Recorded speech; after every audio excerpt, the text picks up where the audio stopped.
Hey guys, so I'm going to try this. I have dream speech markup on the screen. I've never tried this before, so just know that I'm not sure how it's going to work. So you can see I can write on the screen.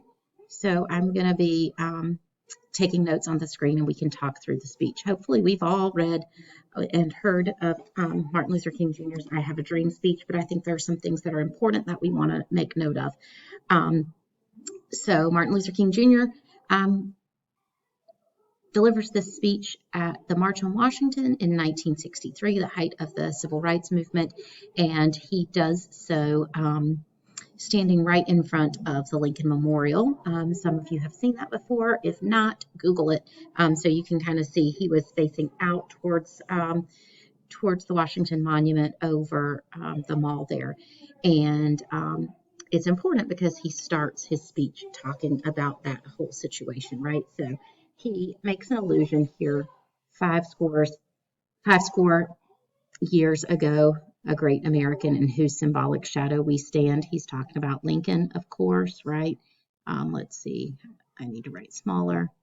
He's talking about Abraham Lincoln. He's standing in front of his symbolic shadow or his the Lincoln Memorial, right? And Lincoln, of course, signed the Emancipation Proclamation.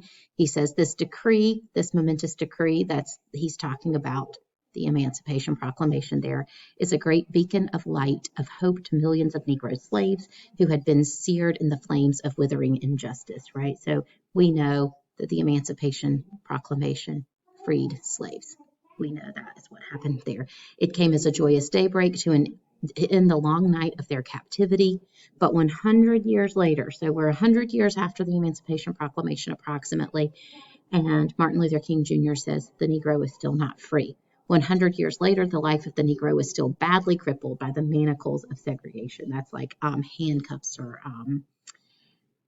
like those things that they put on your legs, the chains on them, and the chains of discrimination. 100 years later, the Negro lives on an island of poverty in the midst of a vast ocean of material prosperity. So he's talking here about inequity, right?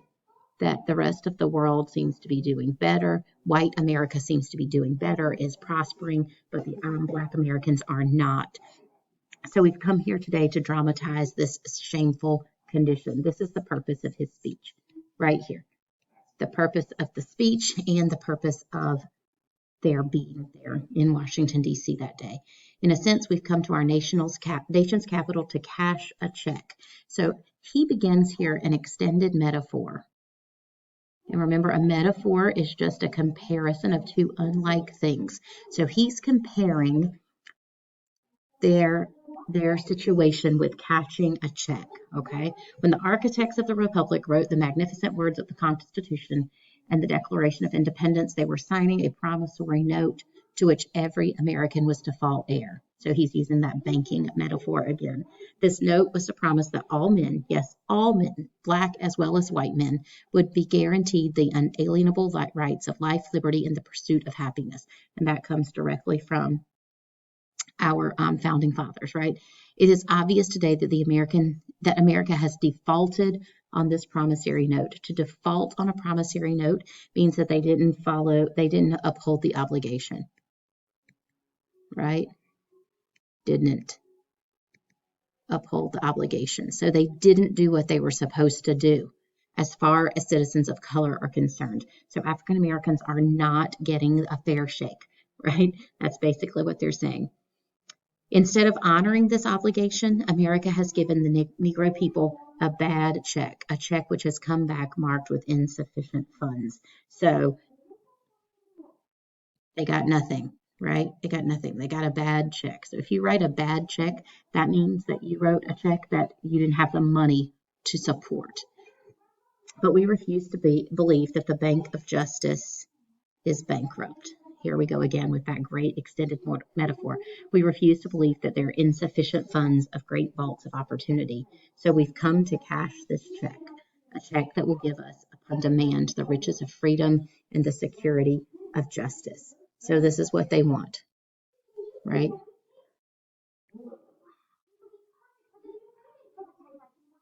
We have come also to this hallowed spot to remind America of the fierce urgency of now. So it needs to happen now.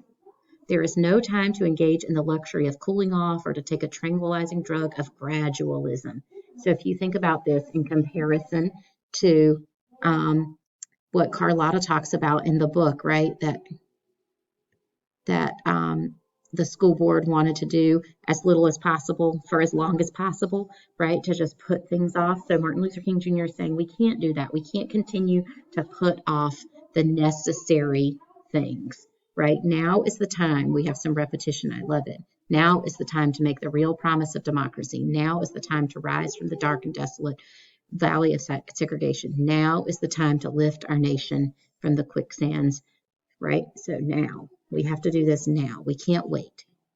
Now is the time to make justice a reality for all God's children.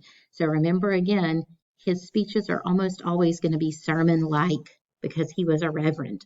So he's going to speak like a reverend. You're going to look at another speech later in the semester of his called the American Dream speech, in which it's actually a sermon that he presented at a church. Okay, this sweltering summer of the Negro's legitimate discontent will not pass until there is an invigorating autumn of freedom and equality.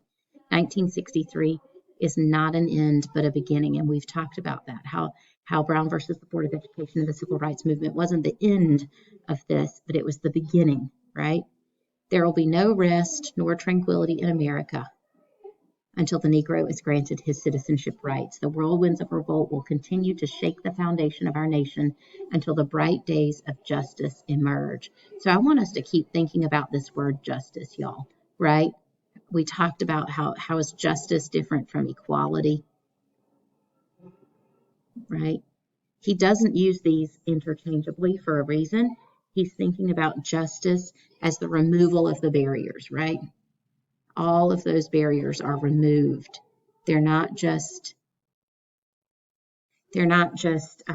doing things to make equality look good. They're actually removing the barriers to make people have a just life. And that is something that I must say to my people, right? In the process of gaining our rights, we must not be guilty of wrongful deeds. So he's reminding everyone that this is a nonviolent movement. Martin Luther King Jr. believed in that pretty wholeheartedly most of his life, that this should be a nonviolent movement. Let us not seek to satisfy our thirst for freedom by drinking from the cup of bitterness and hatred. So he says we can't be like the people who are being hateful. Okay, we must conduct our struggle on the high plane of dignity and discipline. Think about how that connects to Carlotta, right? This is a great example. It's the same kind of thing like Carlotta's mom said to her, like we have to take the high road every time. And then we can connect that all the way to modern America, when one of Michelle Obama's most famous speeches just a couple of years ago was when they go low, we go high, right? This idea of staying on the high road to make social change, right? Let's keep going down some. Okay, so this one is a great. They have come to realize that their freedom is inextricably bound to our freedom. We cannot walk alone, right? We cannot turn back. He again is saying we can't end this, right? Let's compare this with the bus boycott speech that we read when we were still in class. This idea that we have to all move in this together. Okay, keep going. So he's going through here, he's going through all the things. It's actually a great example of repetition. This we cannot be satisfied as long as all of these terrible things are happening, right? We can't be satisfied as long as inequity is happening.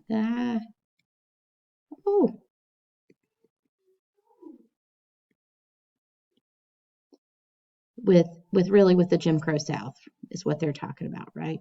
We can't be satisfied with those kinds of things. We have to move forward past that, okay? And then he says, we're not satisfied.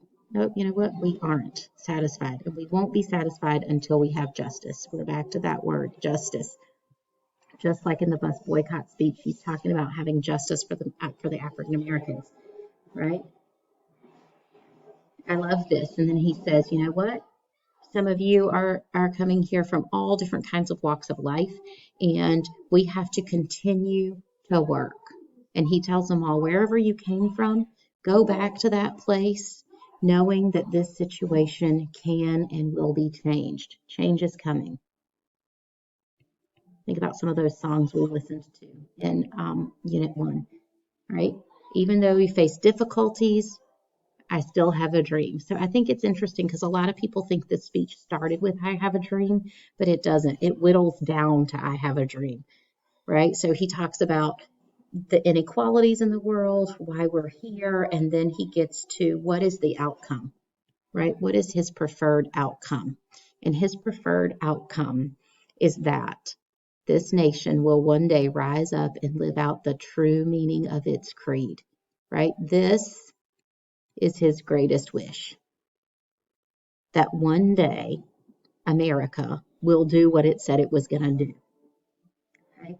I have a dream that one day on the red hills of Georgia, blah, blah, blah. And then we have the part that we always hear, right? We have the part that we hear. This is the most popular part of this speech, probably. I have a dream that my 4 little children will one day live in a nation where they will not be judged by the color of their skin, but by the content of their character. So he's saying, I have this dream that people are going to stop judging people and treating people poorly based on their race. Okay? When we move, he says he has this dream today. He's again using this repetition of I have a dream, I have a dream, I have a dream, right? And his thing is that they're going to have faith, right? Again, we're thinking about this as a sermon a little bit, right?